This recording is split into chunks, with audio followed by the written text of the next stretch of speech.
Ya son las 17:05, en honor al tiempo. Vamos a dar la bienvenida a todos y todas que están acá en esta segunda sesión del ciclo de charlas de la Dirección de Investigación. Y para comenzar, le vamos a dar el pase a la directora de la Dirección de Investigación de nuestra facultad, a la doctora Roxana Pincheira, para que tiene unas palabras que comentarnos. Así que, profesora. Muchas gracias, Sergio. Muy buenas tardes a todos y a todas los que están presentes en esta tarde acompañando, ¿cierto?, a Lorena, quien es una de nuestros postdoctorados de facultad.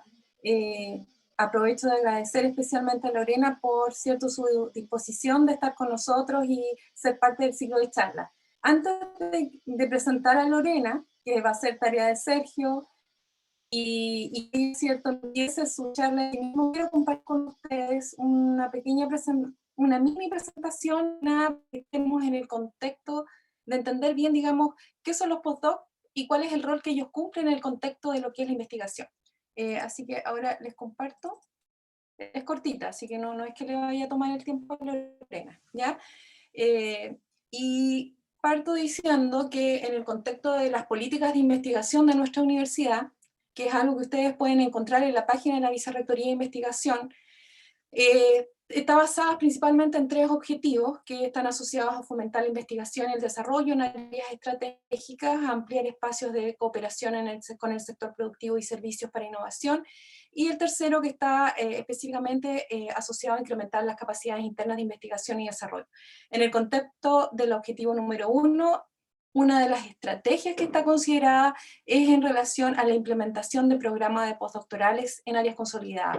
Y es algo en lo cual nosotros como facultad también queremos poner esfuerzo y apoyo para estos programas postdoctorales que están, ¿cierto?, en el contexto de nuestra universidad y específicamente en el contexto de nuestra facultad.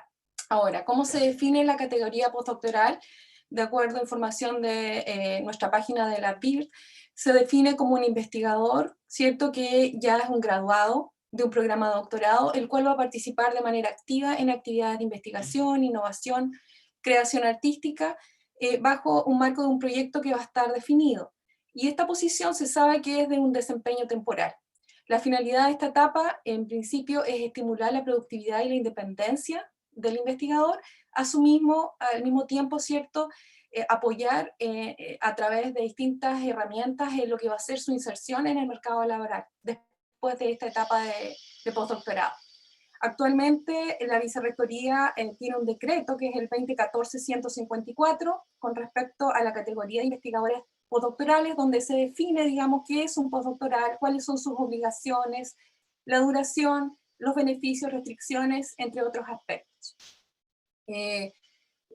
Quise buscar un poco más de información a través de la web en relación, ¿cierto?, a esta categoría en el contexto de Latinoamérica, y este es un ejemplo de la Universidad de Playa Ancha, donde se complementa un poco la información que les acabo de entregar, donde en esta etapa, ¿cierto?, corresponde a la etapa formativa más avanzada. Estamos hablando de un profesional que ya adquirió un grado doctor, entonces ahora está en una etapa formativa que es mucho más avanzada, y los resultados principalmente se miden a través de las publicaciones que ellos logran durante su periodo postdoctorado, los cuales se espera sean de alta calidad.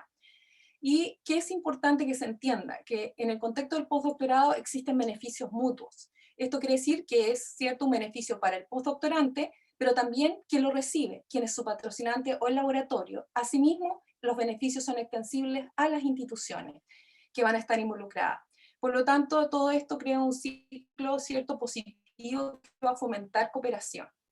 La formación postdoctoral, como se sabe, que constituye una alternativa viable para mejorar la productividad científica, ¿cierto?, es que las agencias nacionales e internacionales, así como las universidades, han dispuesto fondos para financiar estadías postdoctorales de estos profesionales y doctores en distintas áreas. Es así como sabemos, ¿cierto?, existe la categoría y los proyectos postdoctorales financiados por Fondesit, también por Fondev, también tenemos ciertos proyectos internacionales como NIH, que no sé si es exactamente donde está involucrada nuestra invitada de hoy, no estoy segura, ella nos va a contar un poquito con respecto a eso. En relación al postdoc, se sabe que cierto es un periodo que es relativamente de corta duración, puede ser 3 años, 5 años en Estados Unidos, por ejemplo, pero que es importante que se entienda que durante todo el proceso de postdoctorado, ¿cierto? Estos investigadores van a estar obviamente enfocados en lo que es el progreso de su investigación, pero al mismo tiempo lo que se espera es que exista una etapa de desarrollo profesional de tal manera que al final del postdoctorado ellos estén preparados, ¿cierto?, para ir al mercado laboral. Entonces, en ese contexto, y especialmente a nivel internacional, se ha trabajado mucho en lo que es la orientación de estos profesionales y en el enriquecimiento en distintos aspectos, ¿cierto?, de comunicación, de escritura científica, de generación de redes, etc. Y es algo en lo que nosotros esperamos contribuir a través de la Dirección de Investigación con nuestros postdoctorados. A nivel internacional, contarles que a partir del año 2009 en Estados Unidos, Australia, en Canadá y también en Europa, se ha realizado lo que se llama una semana de apreciación de postdoctorado. Y como dice aquí, ¿cierto?, es una celebración para destacar la contribución de los postdoctorados, que pese a ser, ¿cierto?, un training que es temporal, es vital en el contexto de la investigación y contribuye a una mayor parte, ¿cierto?, de lo que son las publicaciones y las digamos, grants que se pueden adjudicar derivados de los estudios que realizan los postdoctorales. Entonces se trabaja en el reconocimiento de esta investigación que ellos realizan, y además esta semana de apreciación se utiliza también para hacer, ¿cierto?, o tener oportunidades de seminarios de carrera, simposios de investigación, presentaciones que permitan maximizar la experiencia que los postdoctorales puedan tener durante el periodo que ellos realizan este tipo de desarrollo profesional. Bueno, en el contexto específico de nuestra facultad, y para información de ustedes, pedí información a la Vicerrectoría de Investigación. Ups, esto no sé cómo. Ahí, ok. En un contexto de 10 años, han existido y existen actualmente en total 19 proyectos de postdoctorado, ¿ya? En un periodo de 10 años. Y actualmente, al 2021, tenemos 6 proyectos de postdoctorado en ejecución. Ahora, si nosotros nos comparamos, por ejemplo, con la Facultad de Medicina de la Universidad de Chile, ellos en un periodo de 3 años tienen 40 proyectos de postdoctorado. Y, por ejemplo, si nosotros pensamos ahora en la Universidad de la Frontera, específicamente en BRN, en un periodo también de 3 años, vemos que ellos han adjudicado 20 proyectos, lo cual ustedes ven es bastante distinto, ¿cierto? Hay una brecha bastante grande en el contexto del número de postdoctorados que pueden existir en otras instituciones nacionales, versus lo que está ocurriendo, por ejemplo, en el contexto de nuestra facultad, lo que también nos muestra que es algo en lo que tenemos que trabajar. Bueno, aquí solamente es mostrar, por ejemplo, en la Universidad Católica, ¿cierto?, cómo, digamos, es valorado en la contribución que hacen los postdoctorados, y es destacado también a través de distintos tipos de difusión de la ciencia que ellos realizan, o sea, la Facultad de Ciencias Biológicas de la PUC. Y aquí está finalmente, ¿cierto?, los 6 postdoctorados de la facultad que están en ejecución actualmente. Tenemos a Emilio Lazamares, Novalis Fleitas, Aleikar Vázquez, Francisco Fuentes, María Barahona y Lorena Armijo, quien nos acompaña el día de hoy y de quien estamos muy agradecidos, ¿cierto?, de que ella nos pueda compartir un poco en relación a su proyecto y un poco con respecto a su experiencia previa y sus planes que tiene en el desarrollo de su proyecto. Así que hasta ahí quería compartirles, y ahora dejo específicamente que Sergio presente a Lorena. Muchas gracias. Gracias, profesora, por contextualizarnos dentro del proyecto que tiene la dirección en relación con la visibilización y apoyo hacia los investigadores postdoctorales. Y ahora nos toca presentar a nuestra invitada de hoy, Lorena Armijo. Voy a destacar acá para todos mientras yo voy presentando. Bueno, la doctora Lorena Armijo es ingeniero en biotecnología y realizó su tesis de pregrado en el Instituto de Nutrición y Tecnología de los Alimentos, INTA, a cargo del profesor Romilio Espejo, Premio Nacional de Ciencia Aplicada y Tecnológica del 2018. Posteriormente trabajó como asistente de investigación en el laboratorio del doctor Miguel Concha en la Facultad de Medicina de la Universidad de Chile, dilucidando los mecanismos moleculares involucrados en formación del circuito neuronal en el cerebro en el pez cebra. En el año 2013 comienza sus estudios de doctorado en Ciencias Biomédicas con mención en Neurociencia en Temple University en Filadelfia, Estados Unidos, y becada por Becas Chile. En ese lugar realizó su tesis de doctorado bajo la tutela del doctor Gianluca Gallo, donde investigó el rol de la dinámica de la mitocondria en arborización axonal durante el desarrollo usando como modelo el embrión de pollo. Durante su estadía en Estados Unidos participó 2 veces en la organización de reuniones anuales de la comunidad científica chilena en ese país, Nexo Chile Estados Unidos 2014 y 2016. También fue coordinadora del grupo de Filadelfia de Nexo Chile y USA durante los años 2015 y 2017. En el año 2019 regresó a Chile para realizar su postdoctorado con el doctor Luis Aguayo y este año se adjudicó un Fondesit de postdoctorados para investigar los mecanismos involucrados en la neurodegeneración. Además, es la coordinadora del área de neurociencia en el programa de neurociencias, psiquiatría y salud mental, NEPSAM, de la Universidad de Concepción. A la fecha, la doctora Lorena Armijo cuenta en su currículum con 6 manuscritos en revistas de alto impacto y en 3 de ellas como primera autora. Así que le damos la bienvenida a Lorena, le damos las gracias por tomarse este tiempo, también por estar con nosotros y esperamos que surjan muchas preguntas posterior a su presentación. Lorena, puedes presentar y es toda tuya el micrófono y el Zoom. Muchas gracias por la presentación. ¿Me escuchan, cierto? Sí, todo bien. Ya. Ya.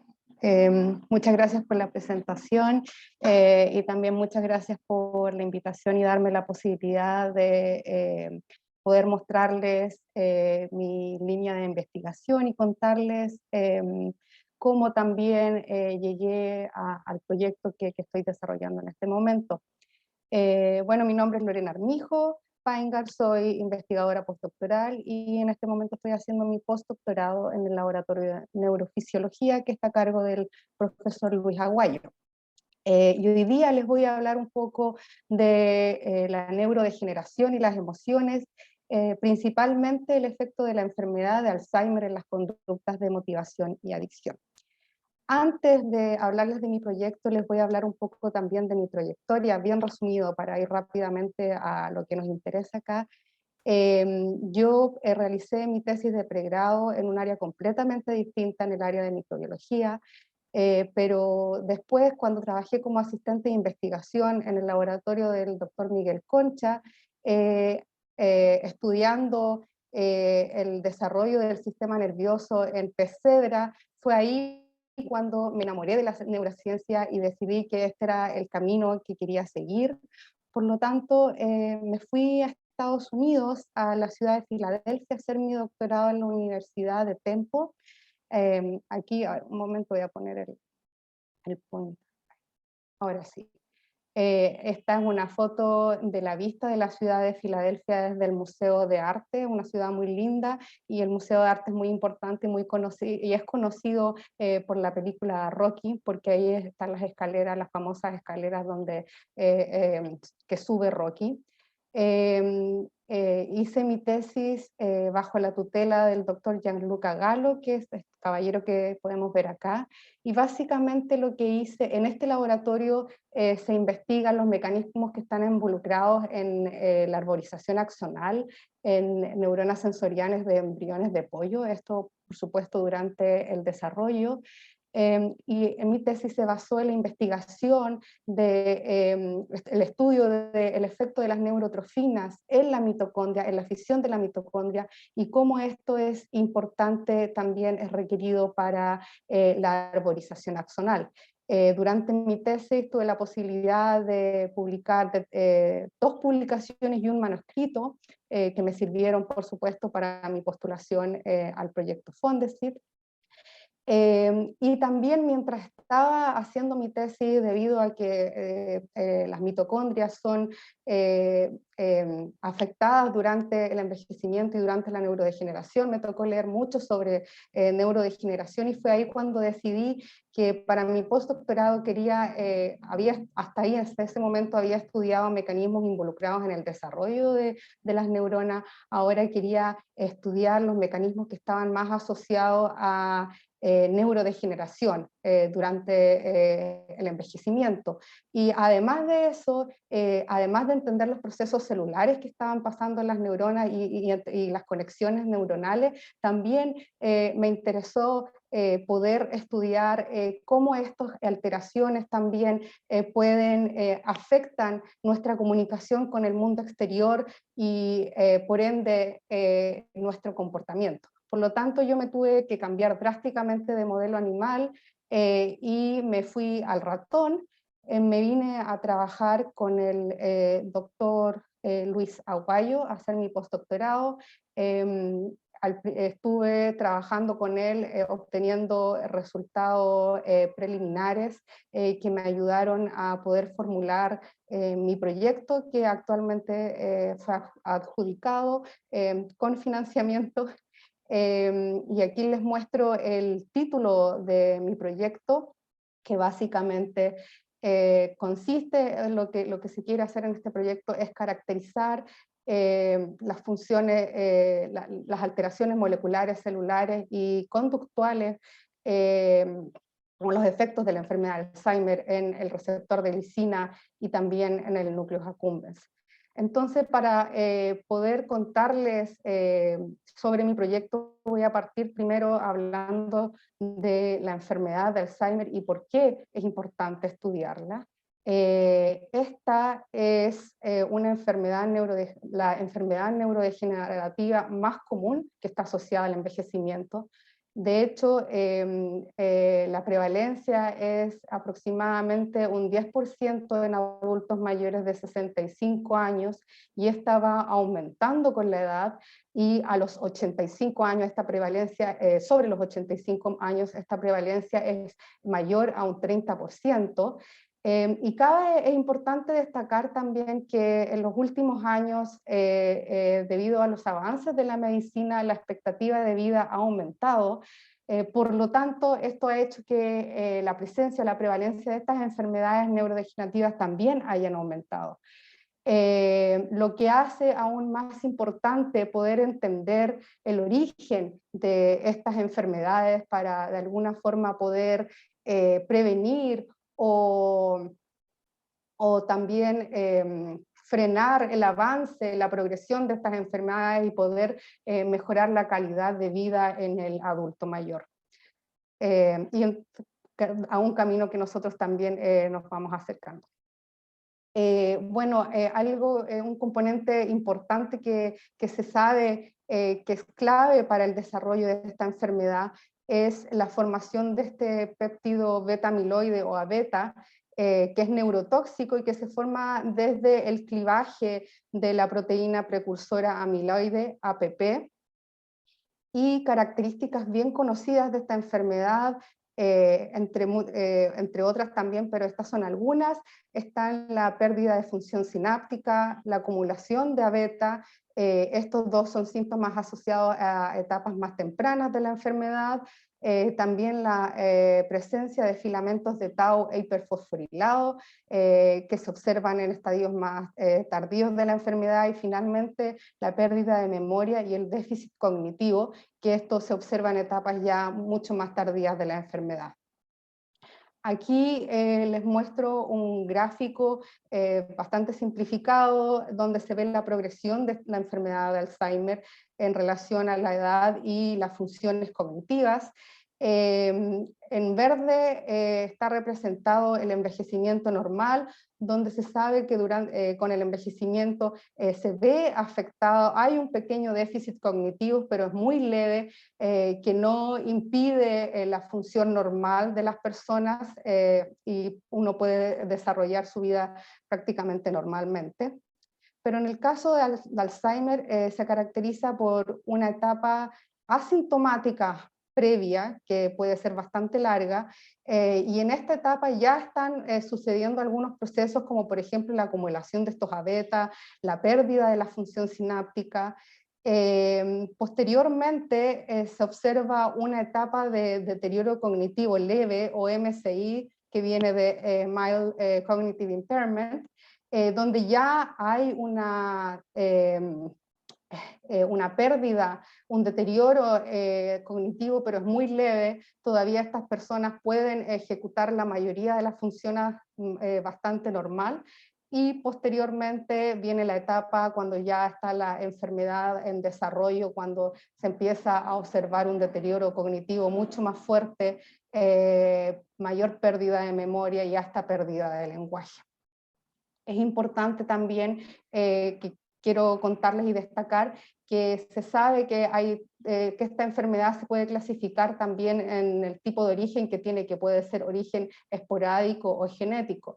El origen esporádico generalmente ocurre en personas mayores de 65 años, pero en el caso de las enfermedades de origen de Alzheimer de origen familiar o genético, está asociado a ciertas mutaciones en residuos específicos, en las proteínas que están envueltas en el procesamiento, en el clivaje de esta proteína precursora amiloide o en la proteína precursora amiloide. Y en estas personas el Alzheimer se presenta en edades mucho más tempranas, antes de los 65 años, incluso antes de los 50 años en muchos casos.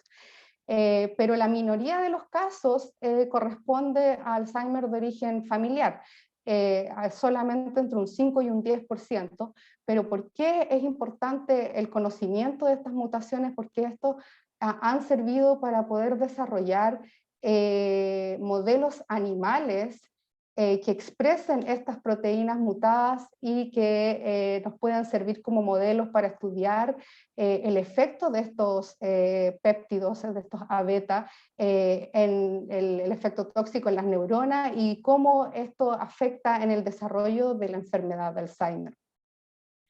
Entonces, como les había mencionado, por un deterioro cognitivo, tanto esto ya se sabe, como por ejemplo la pérdida de memoria y el déficit de lenguaje, y que esto está asociado principalmente a deterioro, a pérdida neuronal en la corteza y en el hipocampus, y generalmente se presenta ya en estadios más avanzados de la enfermedad. Pero recientemente también se ha sabido y se ha visto la presencia de síntomas que son clasificados como síntomas no cognitivos o neuropsiquiátricos, tales como por ejemplo la falta de motivación, ansiedad y depresión, que también están muy presentes en los pacientes con Alzheimer. Por ejemplo, este es un estudio donde se hizo un seguimiento en pacientes que tenían deterioro cognitivo leve y se hizo un seguimiento en su desarrollo hacia la enfermedad de Alzheimer, y se puede observar que síntomas clasificados como neuropsiquiátricos, tales como la depresión, ansiedad y apatía, la apatía se puede observar por una pérdida de motivación, pérdida de interés, están presentes en etapas tempranas de esta enfermedad, en estados preclínicos de Alzheimer, en la etapa de MCI, lo que es muy interesante porque está antes de que se presenten la mayoría de los síntomas cognitivos, y además se ha visto que en pacientes sanos estos síntomas también predicen un deterioro cognitivo, y también la presencia de estos síntomas también predicen un pronóstico peor en el desarrollo de la enfermedad de Alzheimer, lo que también es muy importante. Y finalmente que esto está asociado, estos síntomas están asociados a deterioro en otra región del cerebro, como por ejemplo el circuito mesolímbico. Entonces ahora les voy a hablar un poquito de este circuito, lo voy a simplificar lo más posible. Aunque no lo crean, esto es un diagrama bastante simplificado de este circuito, del circuito límbico, pero yo lo voy a simplificar más todavía y me voy a centrar en esta región, que es el nucleus accumbens, que es caracterizado, o sea, corresponde a un centro como un centro de recompensa dentro del sistema límbico, y este está formado principalmente por neuronas espinosas medias, que son neuronas GABAérgicas que proyectan a distintas regiones del cerebro, como por ejemplo esta área tegmental ventral. Estas neuronas reciben proyecciones inhibitorias y excitatorias de distintas regiones del cerebro también, y esto regula conductas relacionadas a la motivación, a la recompensa y la adicción, y también otros tipos de funciones cognitivas, como por ejemplo el aprendizaje el aprendizaje con el aprendizaje relacionado a recompensa. Además, es importante destacar que las neuronas del núcleo accumbens reciben proyecciones dopaminérgicas del área tegmental ventral, y que estas son muy importantes, son clave en la regulación de estos comportamientos adictivos, de recompensa y de motivación. Bueno, entonces, ¿cuáles son las evidencias que se han visto que muestran que este circuito está afectado durante la enfermedad de Alzheimer? Bueno, en modelos animales hay distintos estudios, como este estudio donde se utilizó un modelo de animal transgénico, donde se observó una disminución en los terminales neuronales dopaminérgicos que llegan al núcleo accumbens. Además, en este modelo también se observó disminución de la liberación de la dopamina en el núcleo accumbens, y finalmente cuando hicieron pruebas de comportamiento también vieron que habían alteraciones en el comportamiento relacionado a recompensa en Alzheimer, que esto coincide con los resultados que se obtuvieron anteriormente. Y cabe mencionar que también la disminución de las neuronas dopaminérgicas fue algo que se observó bastante temprano en este ratón, a partir de los 3 meses, y además la patología fue exclusivamente a las neuronas dopaminérgicas que se encontraban en esta área, en el área tegmental ventral, y no en otras regiones del cerebro. Además, otros estudios también analizaron el núcleo accumbens y encontraron también en modelos de Alzheimer una atrofia o disminución del volumen del núcleo accumbens. Por otro lado, en modelos, en humanos, también hay varios estudios que han demostrado, por ejemplo, que en pacientes con síntomas de apatía que tienen Alzheimer hay una disminución de la función del núcleo accumbens. Además, se ha observado a disminución del volumen del núcleo accumbens, que se observa ya en estadios muy tempranos, en estadios preclínicos. Y también, por supuesto, se ha visto que las alteraciones en el núcleo accumbens están asociadas a disfunción cognitiva. Y finalmente, lo que es muy importante, se ha visto que el volumen en estos estudios vieron que el volumen del núcleo accumbens predice la progresión desde un deterioro cognitivo leve hacia Alzheimer, y que también cuando se ve más afectado el núcleo de accumbens, el pronóstico en estos pacientes del desarrollo de la enfermedad es bastante peor. Entonces, bueno, hasta ahora les he hablado de Alzheimer, les hablé del núcleo accumbens. Yo volví al título de este proyecto porque para mostrarles e introducirles lo que viene, que es hablarles un poquito del receptor de glicina. Este receptor es un canal iónico asociado a ligando, que es permeable a cloruro, por lo tanto media la inhibición de las neuronas, y es importante la regulación de la coordinación, en la regulación de la actividad motora, en la respiración y también en el dolor, entre otras cosas. Y su diversidad se da por las diferentes subunidades que presenta este receptor, o subunidades beta, un tipo de subunidad beta y distintas subunidades alfa. Y la subunidad beta tiene una función estructural, está encargada de reclutar este receptor en la sinapsis mediante interacción con esta proteína scaffold. Mientras tanto, la subunidad alfa es la que contiene el sitio de unión del agonista, que es la glicina, y también del antagonista que va a inhibir este receptor, que es la estricnina, y además contiene el canal iónico que va a permitir el paso de los iones de cloruro. Lo que es muy importante también que estudios, incluidos estudios en nuestro laboratorio, han reportado que la presencia de este receptor en el núcleo accumbens, y además que este receptor es sensible a etanol, regula la excitabilidad de las neuronas del núcleo accumbens, también el consumo de etanol, y otros estudios también han encontrado que este receptor es importante en la liberación de dopamina en el mismo núcleo accumbens.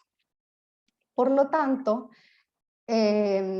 con todos estos antecedentes que se han recopilado, nos llevan a hacer diferentes preguntas, nos llevaron a hacer diferentes preguntas en el laboratorio, como por ejemplo sobre la patología de Alzheimer en el núcleo accumbens. Sabemos que está pasando algo, pero no se ha visto en detalle. Por ejemplo, está la neurotransmisión afectada en el núcleo accumbens en el modelo de Alzheimer, o qué pasa con las conductas relacionadas a la motivación y la adicción en este modelo, si es que está afectado el núcleo accumbens.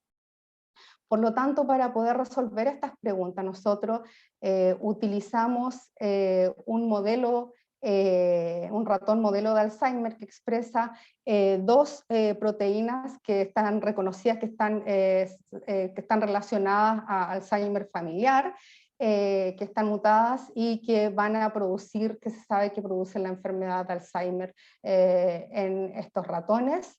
Se sabe que se ha visto atrofia en el núcleo accumbens en este modelo, pero se ha investigado a los 12 meses, no se ha investigado antes. Y además se ha visto que los deterioros cognitivos significativos se observan a partir de los 10 meses. Pero nosotros vamos a utilizar ratones a los 6 meses. ¿Por qué? Porque sabemos dos estudios que los síntomas asociados a alteraciones en esta región, y además la alteración en estadios muy tempranos de la enfermedad. Por ende, quisimos ver qué pasaba con este ratón a los 6 meses, cuando a los 6 meses son considerados envejecidos, sino ratones adultos. Entonces, lo primero que hicimos fue ver qué pasa en la patología en este modelo, específicamente en el núcleo accumbens. Para eso partimos haciendo inmunohistoquímica en rebanadas. Estos son del cerebro del ratón, son cortes coronales. Este diagrama muestra dónde estábamos mirando acá. Este es el núcleo accumbens. Entonces primero quisimos ver si había inflamación en el núcleo accumbens. Para eso utilizamos un marcador de astrocitos activos, de astrogliosis.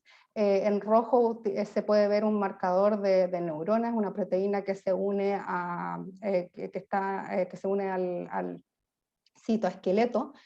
Y observamos la presencia de astrogliosis, no en abundancia, pero sí observamos, y en los ratones wild type, en los controles, no vimos la presencia de estos astrocitos reactivos.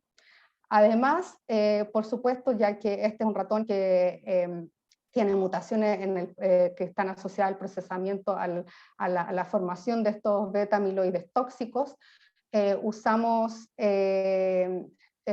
un anticuerpo específico que detecta este péptido beta amiloide para observar la presencia en el núcleo accumbens.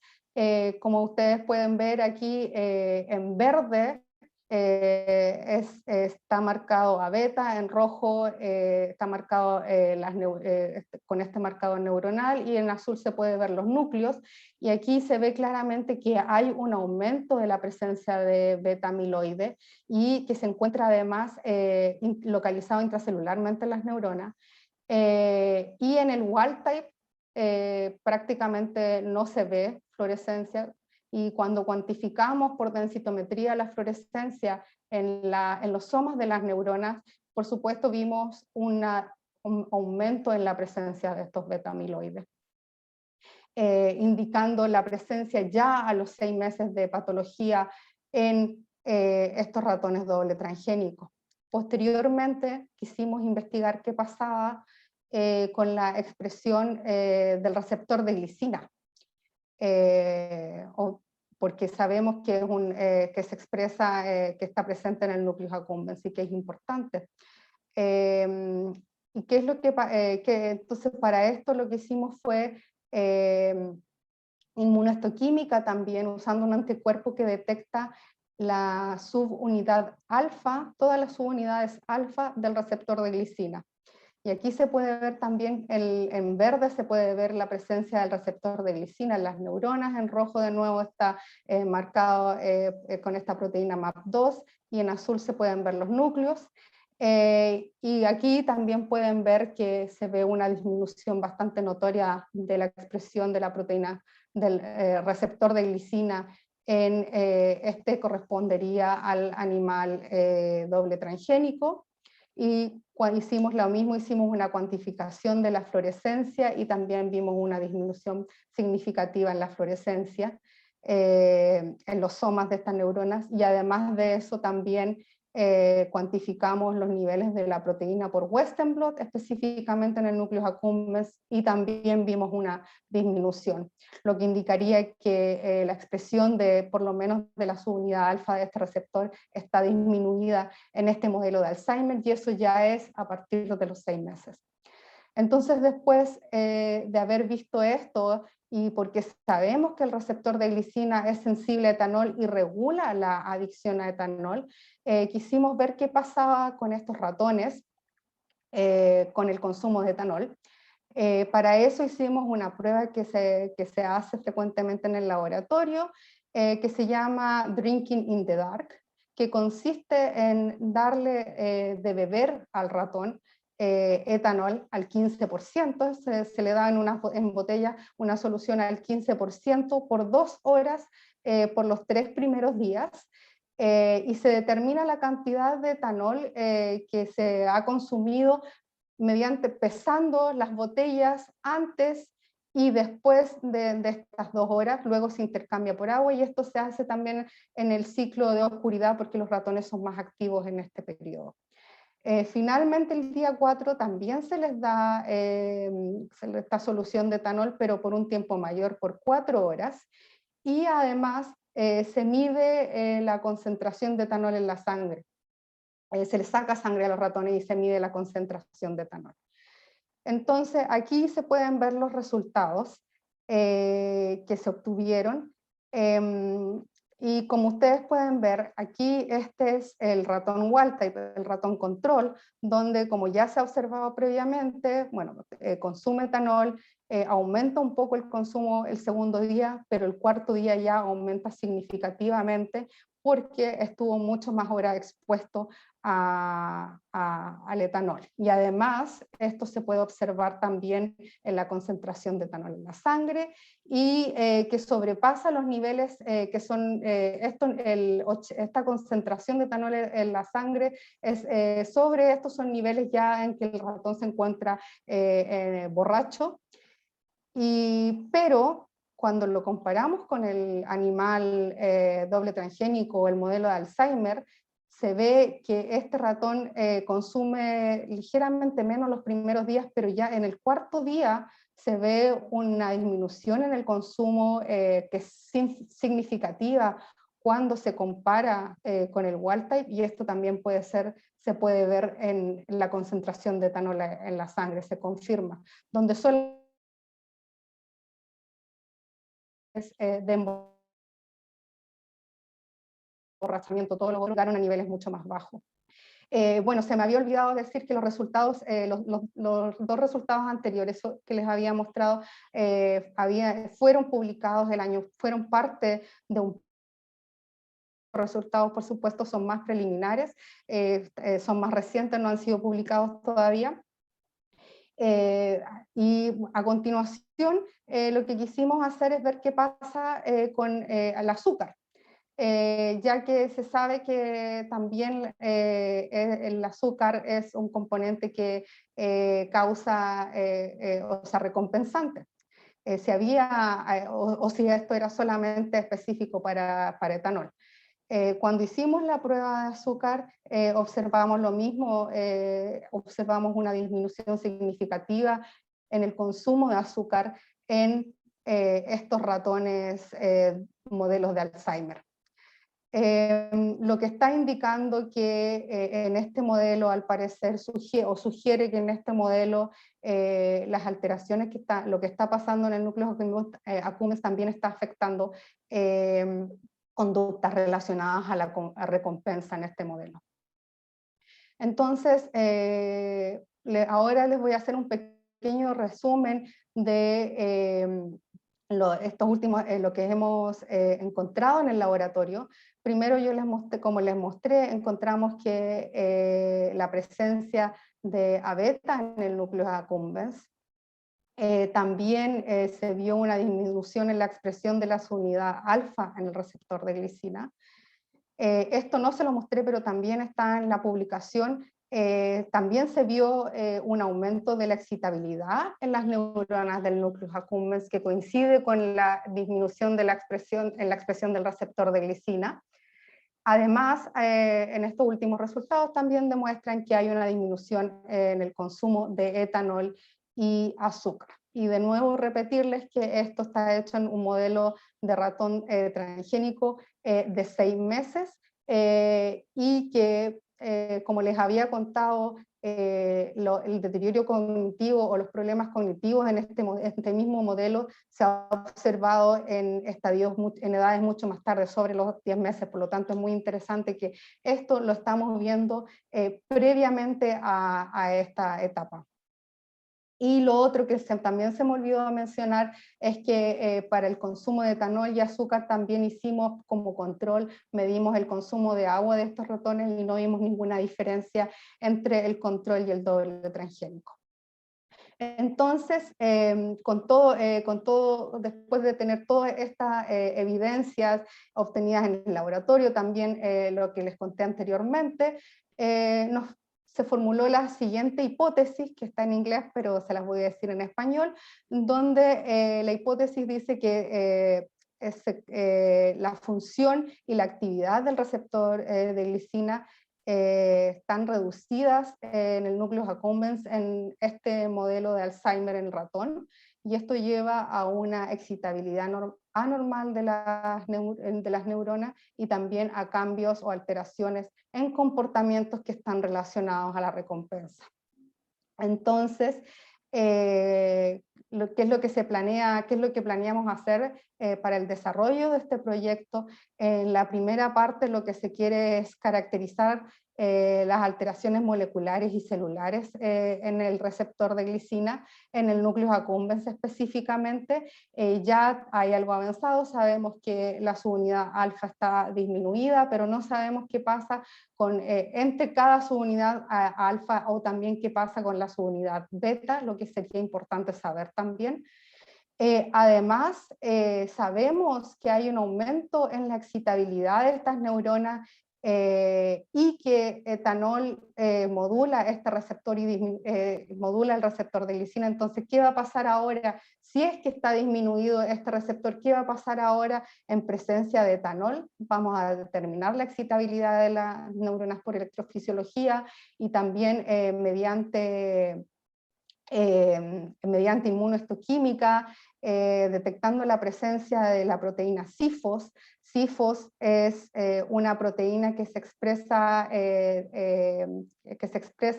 tempranamente después de la activación de las neuronas, y se sabe que está aumentada cuando se inyecta el etanol en los ratones se ve aumentada en el núcleo accumbens. Entonces ahora lo que queremos hacer es ver también qué pasa en el modelo de Alzheimer.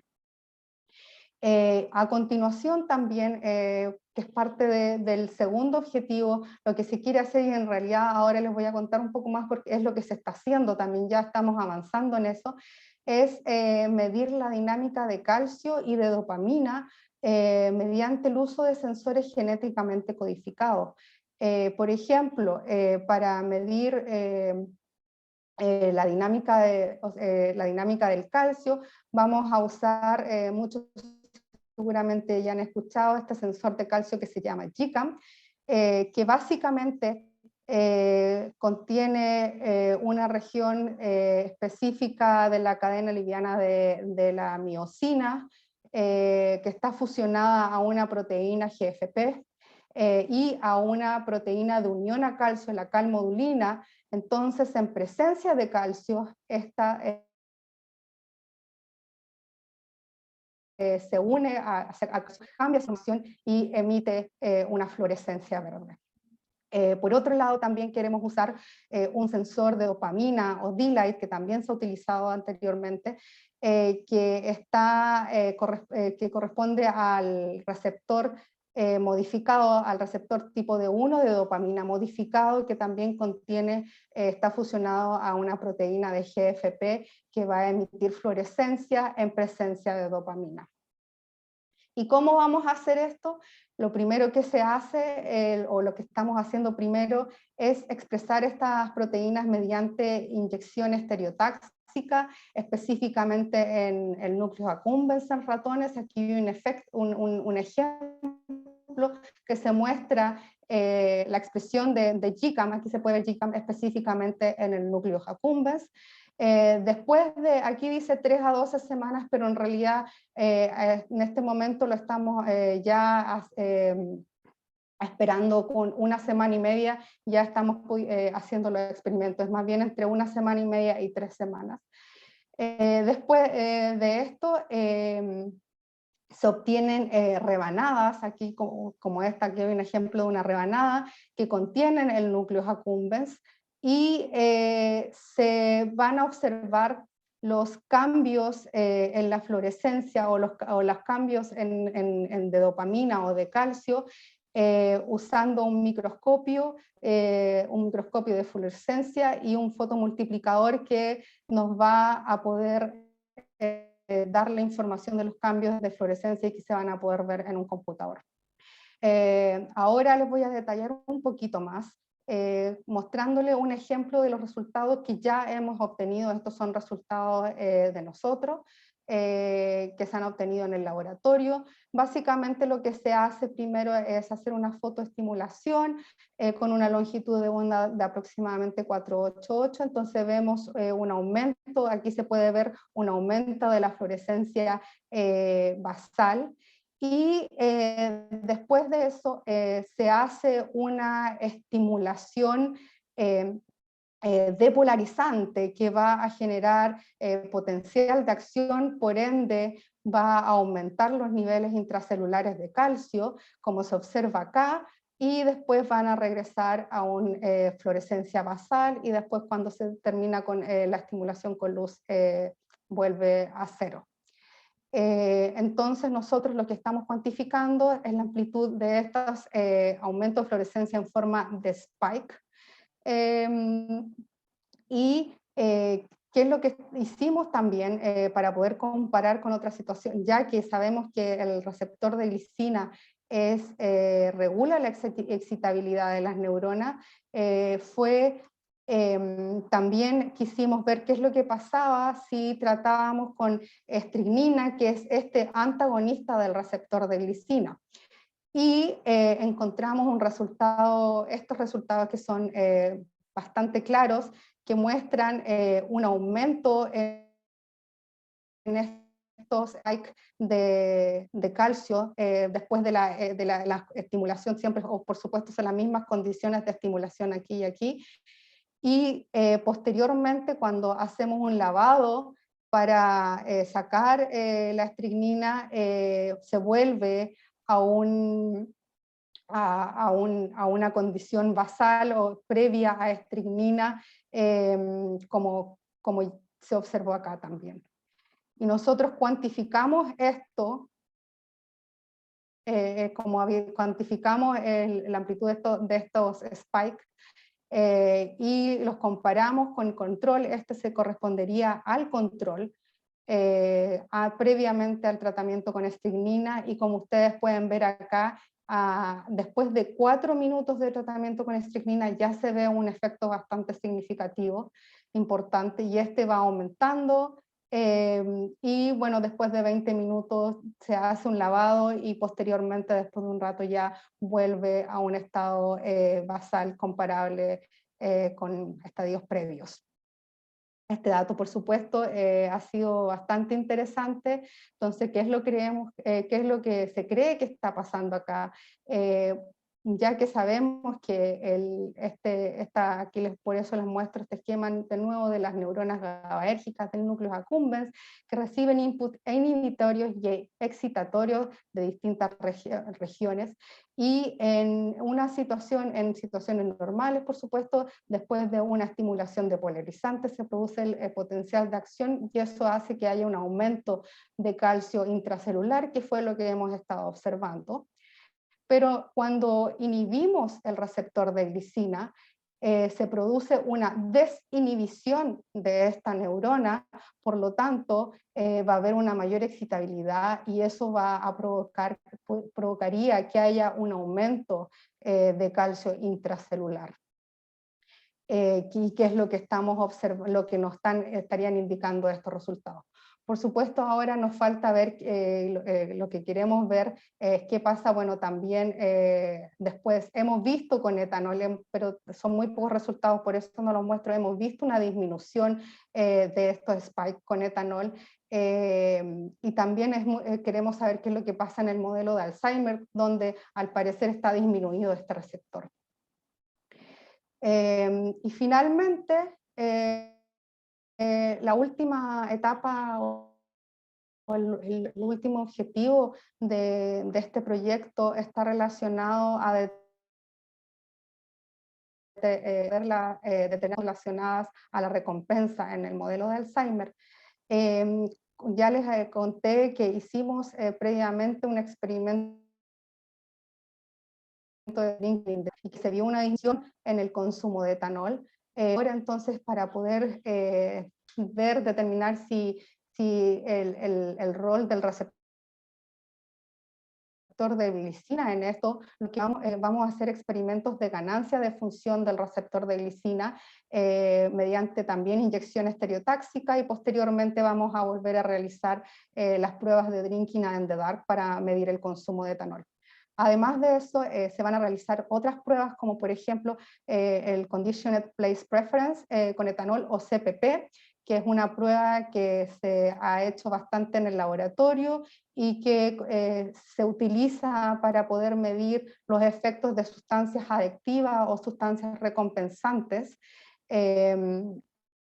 Y básicamente consiste, esto es una caja que contiene 2 regiones distintas, que puede estar abierta o cerrada. Una región, cada región tiene una forma del piso distinta para que el ratón pueda asociar a distintos lados.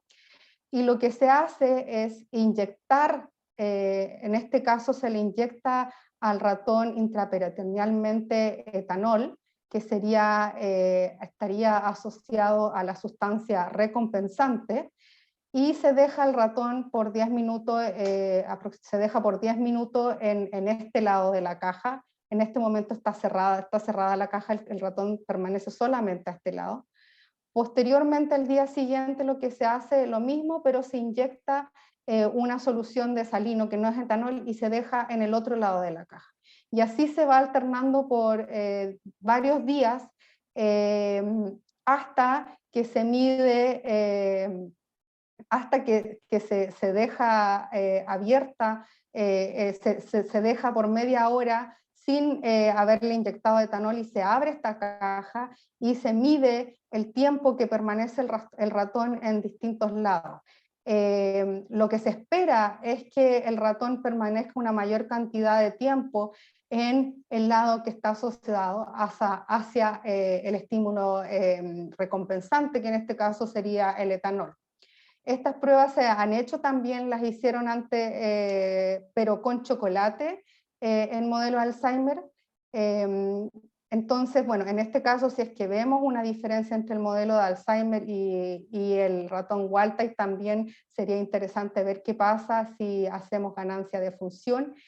Y por último, esto más bien como para un proyecto, o sea, para dejar preguntas para el futuro, para desarrollar más a futuro también, debido a que hasta ahora lo que se sabe del receptor de glicina es que es importante la regulación en la conducta de etanol, pero no se ha investigado si está asociado a regular otros tipos de conductas relacionadas a la motivación. Es que también me interesa poder hacer esta misma prueba de CPP, pero con chocolate, y poder ver si hay algún rol del receptor de glicina en esto, y que esto también podría servir, como dije, para estudios futuros, para poder resolver nuevas preguntas con respecto al Alzheimer y la importancia del receptor de glicina.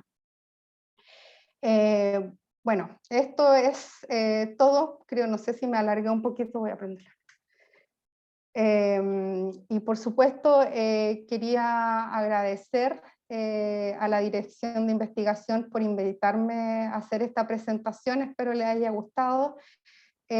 También quería agradecer a la Facultad de Ciencias Biológicas, por supuesto a Fondesit por adjudicarme este proyecto, también al profesor Luis Aguayo por su apoyo desde el principio, desde que llegué al laboratorio me ha apoyado, y al laboratorio de neurofisiología, a todos mis compañeros han sido un 7.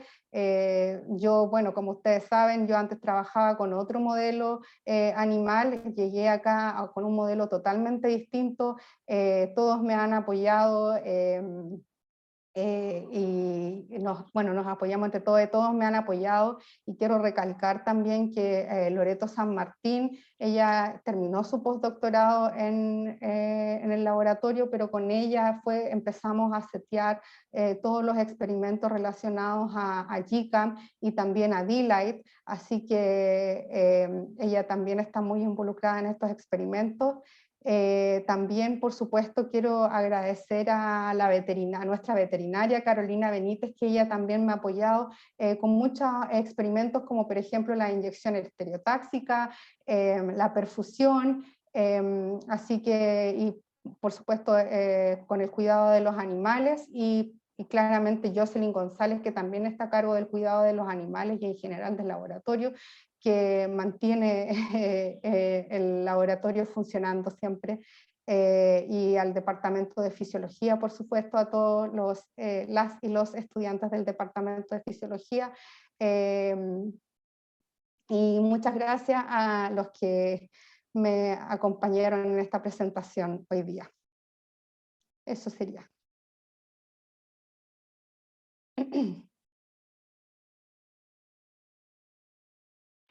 Gracias Lorena, gracias por tu presentación, por tomarte el tiempo, gracias a los que están escuchando.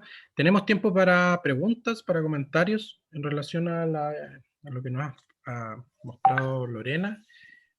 También recordar que estas charlas están abiertas a los investigadores de doctorado en nuestra facultad, con el objetivo de que ellos también puedan conocer y aprender de estos de los referentes investigadores postdoctorales que hay en la facultad. Así que, profesora Violeta Morit tiene la palabra.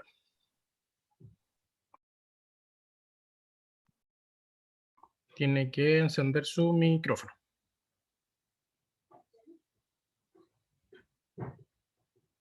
Profesora. Profesora Violeta. Bueno, mientras tanto, ahí está. Ah, ya, perdón, que no sabía cómo encender el micrófono. No, quiero hacerle una pregunta, me gustó mucho la presentación, le agradezco, una presentación muy clara. Quería preguntarle de qué manera qué antecedentes tienen de que el alcohol, por ejemplo, yo sé que presentó resultados, pero ¿qué resultados concretos se tienen con respecto al etanol?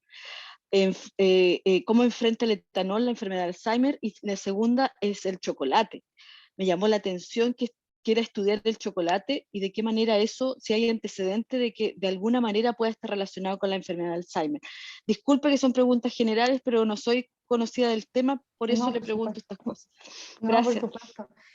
Gracias por la pregunta. Bueno, con respecto al etanol, no, o sea, lo que se ha lo que se sabe es que hay cambio en la conducta del consumo de etanol, se ha visto en envejecimiento normal, fisiológico, no se ha visto en la enfermedad de Alzheimer, sí se ha visto al revés, que por supuesto que el consumo excesivo de etanol aumenta el riesgo de tener la enfermedad de Alzheimer, pero no se ha tenido referencia en relación a cambios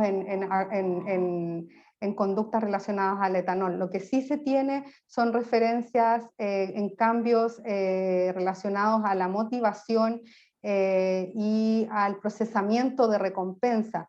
Y eso me lleva a la pregunta con respecto al chocolate. No lo mostré en detalle por el tiempo, pero estudios previos hicieron también en modelos de Alzheimer, hicieron esta prueba de condicionamiento con chocolate, porque el chocolate es una sustancia, es una sustancia que produce placer recompensante, por lo tanto se estudia para analizar, o sea, para hacer estudios de motivación, y en un estudio hicieron la prueba en un modelo de Alzheimer para poder medir comportamiento asociado a recompensa, y vieron que había alteraciones, que había una disminución, que el ratón no, después cuando se mide el tiempo, no permanecía, no asociaba esa sustancia recompensante a recompensa. Eso. No sé si le aclaró. Sí, gracias. ¿Me escuchan? Gracias. Sí, Sí. profesora. Gracias por ya. su pregunta. Gracias, Lorena. La profe Pincheira tiene ahora la palabra, así que... Sí, muchas gracias Lorena por tu presentación, también me gustó muchísimo, fue súper didáctica y creo que todos hemos aprendido en relación, ¿cierto?, tanto a específicos núcleos en el cerebro que estarían asociados y también este potencial rol del receptor de glicina. Mi pregunta va es si ustedes, porque en la imagen que tú mostraste de datos preliminares, tú mostrabas, ¿cierto?, dramática disminución de la expresión del receptor por inmunohistoquímica o inmunocitoquímica, y a nivel de Western blot no se notaba tanto, pero sí se veía algo de disminución. Esto fue a los 6 meses. ¿Qué pasa antes en este modelo? ¿Se sabe, digamos, en qué momento o desde tiempo, no sé, 1 de desarrollo ya los animalitos tienen menor expresión de este receptor? Y No. segunda pregunta, ¿qué podría estar regulando en el contexto del Alzheimer la expresión del receptor de glicina? Si se sabe algo. ¿En humanos hay alguna relación? No sé. Con respecto a la primera pregunta, bueno, esta es primera vez, hay algún estudio que se ha estudiado el receptor de glicina en Alzheimer, hoy como un estudio anteriormente, pero que solamente ha visto que inhibe este receptor. No hay ningún otro estudio hasta ahora que ha visto el efecto del Alzheimer en el receptor de glicina, y nosotros no lo hemos visto. Pretendemos también ver qué pasa en estadios más tempranos, pero no lo hemos visto antes. Generalmente en este modelo de Alzheimer se ha visto efectos neuronales o alteraciones en la sinapsis en estadios más tardíos, en otras regiones del cerebro, en estadios más tardíos o en edades más tardías del ratón. En otro modelo, en otro modelo de Alzheimer, en esta misma región se vio alteraciones, no específicamente del receptor, pero ya se vieron alteraciones a partir de los 3 meses. Pero estas alteraciones siempre se van viendo a medida que el ratón va envejeciendo, no se ven durante etapas del desarrollo. Y ¿cuál era? Se me olvidó. Con respecto a qué es lo que podría estar pasando, eso tampoco se sabe realmente. En cómo estaría afectando, podría estar interactuando a nivel de expresión con el receptor, o si también o quizás está afectando la localización del receptor. Eso todavía no lo sabemos. Estos resultados están muy recientes y por supuesto también dan para muchos estudios con respecto a esto. Y hay muchas preguntas todavía que quedan por responder. Sí, la otra última era en relación a humanos, y digamos esta relación alcoholismo, Alzheimer, que yo creo que sí hay una asociación, pero si previamente o si hay algún dato en relación al receptor, el que tú estás estudiando, si hay, no sé, mutaciones, si se ha visto que está disminuido, no sé, en relación, por ejemplo, no sé si hay datos a nivel de RNA-seq, donde se haya medido la expresión del receptor en pacientes con Alzheimer o que hayan sido alcohólicos, no sé si hay algún tipo de estudios de ese tipo. Que yo sepa, no se ha medido, no se ha visto específicamente o medido la expresión de este receptor en pacientes con Alzheimer. Okay, gracias. Tenemos el profesor Ariel Castro, tiene la mano levantada, después María José Barahona y Don. Sí, Lorena, muchas gracias por tu presentación, muy buena, me gustó mucho. Lorena, un poquito para entender, entiendo que tú estás haciendo estudios como más tempranos, como a los 6 meses del ratón, ¿no? Exactamente. Tu hipótesis es de que el efecto en el sistema mesolímbico es previo al efecto que tú puedes ver cognitivo en los ratones. Sí, sí, porque los efectos cognitivos en este modelo se ven más tardíos. ¿Y en qué este mismo estudios, modelo. por curiosidad, qué estudios cognitivos se pueden hacer a los 6 meses que te puedan indicar que en esa altura, digamos, no tienes ningún efecto en el ratón? Se pueden hacer distintas pruebas, por ejemplo, de memoria. Están pruebas como el Water Maze, otras pruebas también como del Radial Arm. Hay distintas pruebas de memoria que pueden medir distintos también memoria a largo plazo, memoria a corto plazo, también funciones cognitivas como para ver, por ejemplo, porque se puede poner un cubículo en una piscina de agua, un cubículo en distintas regiones, por ejemplo, y ahí se puede medir el tiempo que se demora el ratón en encontrar este cubículo después de previo entrenamiento. Básicamente esas son las pruebas que se utilizan, pruebas de memoria Claro. se utilizan en los ratones. Ahora, teniendo en cuenta, por ejemplo, de que con respecto al sistema de recompensa, quizás yo no soy neurofisiólogo, me cuesta entender, porque tú ves que el núcleo accumbens está mucho más con mayor excitabilidad, dado que el receptor de glicina tiene menos actividad. Eso es lo que entiendo. Sí. Sí, ¿cómo impacta eso en el sistema de recompensa en general? ¿Cómo es que impacta esa mayor excitabilidad del núcleo accumbens en el sistema de recompensa en general? Bueno, el sistema de recompensa es bastante complejo, pero la teoría, o sea, cómo podría también estar afectando, por ejemplo, en los niveles de dopamina. Estas neuronas son neuronas GABAérgicas. Por lo tanto, el hecho de que haya una desinhibición de estas neuronas va a hacer que haya una mayor liberación de GABA, que es un neurotransmisor inhibitorio, lo que va a causar una mayor inhibición en otros sectores, como por ejemplo podría ser también una mayor inhibición en el área tegmental ventral, que produce un loop que también conecta hacia el núcleo accumbens y podría estar también afectando y disminuyendo los niveles de dopamina en el núcleo accumbens. Ya. Y una pregunta más de curiosidad, más general. Tú hablaste de que hay una etapa asintomática de la enfermedad, ¿no? Tú dijiste que había una etapa asintomática. ¿Hay algún tipo de marcador que exista o que se sepa en este momento, que se pueda medir en esa etapa asintomática de la que tú te refieres? Es lo que más se pueden medir los niveles de A-beta, del péptido que ya se está acumulando, se puede medir. Esa puede ser un marcador para etapas más tempranas, pero Gracias. Gracias, Lorena. Ahora, María José. Sí, hola Lorena, Hola. yo tenía una pregunta en realidad bastante básica, es más bien asociada a la parte experimental, y es con respecto a la dieta que debes administrar a los ratones, la dieta que contiene chocolate. Se Ujú. sabe que el chocolate tiene una toxina que es la teobromina, que es bueno, un componente del cacao, en verdad, que los Ujú. humanos lo metabolizamos fácilmente, pero no así el resto de los animales como perros, gatos y también ratones. Entonces mi pregunta es, ¿cómo vas a manejar eso, lo de la toxina del chocolate en tu modelo animal? Hoy mira, esto la verdad que no lo sabía, porque yo sé que han utilizado chocolate en otras pruebas que se han hecho en este modelo. No había considerado la verdad lo de la toxina.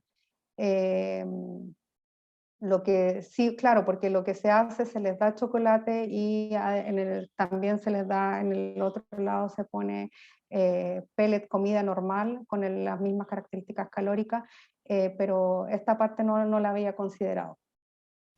Ok, eso era, muchas gracias. Gracias por la información. No, de nada.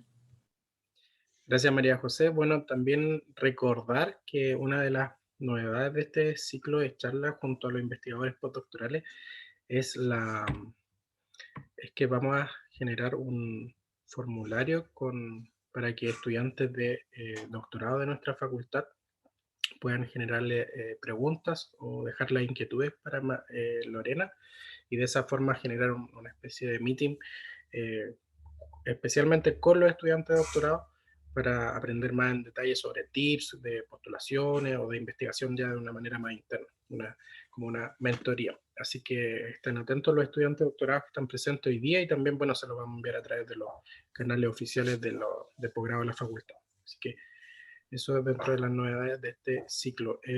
¿Alguna otra pregunta, los asistentes? Si alguien quiere puede levantar la mano o prender su micrófono y ahí yo le doy el pase. Veo al profesor tutor que está por ahí. No sé si está como preparándose para hacer una pregunta. O,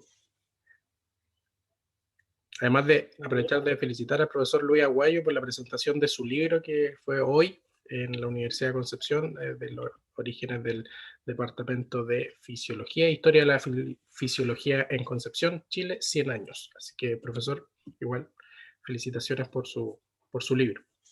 Y ahora le doy el pase.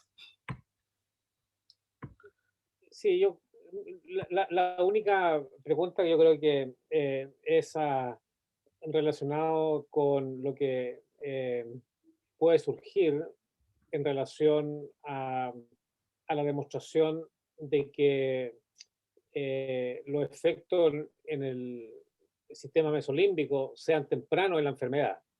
Y si eso se demostrara, ¿qué experimento uno pudiese realizar para confirmar que esto es más global y no específico a un tipo de modelo animal? Esa es una pregunta que pudiese generarse. Gracias. Bueno, en ese caso sería utilizar diferentes modelos animales, o hacer el estudio, pero en diferentes modelos animales, no solamente en este, sino utilizar otros modelos. Hay diversos modelos, entonces eso es lo que yo creo que se podría hacer como para poder descartar que es algo específico de este modelo. Que es solamente ligado a este modelo. Además que se pueden, porque también hay mucha variabilidad entre el background genético, eso también podría ser importante testearlo. Hay distintos background genéticos de este mismo modelo y hay diferencias, entonces eso también es algo que se podría también analizar.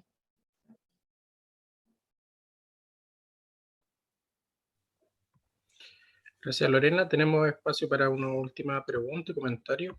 También recordar que esta sesión está siendo grabada, después nosotros la subimos al canal de YouTube de la facultad y pueden verla y revisarla con tranquilidad. ¿Alguien más? Sí, no sé si se escucha. Sí, profesor Ariel. Sí, aparte del receptor de glicina, porque claro, tú ves un efecto en el núcleo accumbens de que hay una disminución del receptor, ¿sí? Que bueno, que todavía no sabe exactamente cuál es o qué es lo que lo provoca, ¿no? ¿Hay algún otro receptor que tú hayas medido y que también esté afectado en el núcleo accumbens? ¿O solo has medido el receptor de glicina? En estudios de inmunohistoquímica yo he medido el receptor de glicina, también se han visto mediante electrofisiología otros receptores y se han visto afectados también algunos receptores excitatorios, pero el que más se ha visto afectado es el receptor de glicina. O sea, ¿tú piensas que es un efecto más específico sobre este receptor? Sí, o sea, también hay otros receptores que también están afectados, los receptores glutamatérgicos también se ha visto, pero no hemos hecho inmunohistoquímica nada más específico para medir, para ver la expresión de estos receptores, pero mediante experimentos de electrofisiología se ha visto que otros receptores también han estado afectados, pero dentro de los receptores inhibitorios el que ha estado más afectado es el receptor de glicina.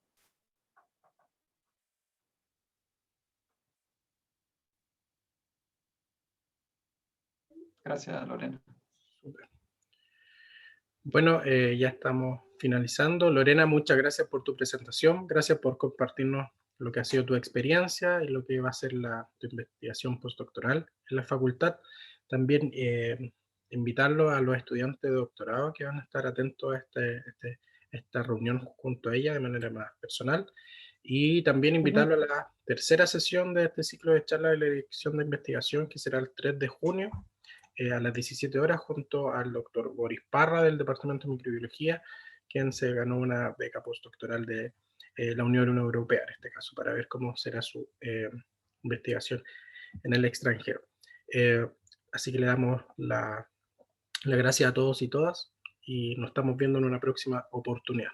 Así que nos Muchas despedimos. gracias. Gracias, Lorena, profesora. Profesores. Gracias a todos. Chao, chao. Chao, chao. Chao, muchas gracias. Muchas gracias por la presentación. Chao, chao.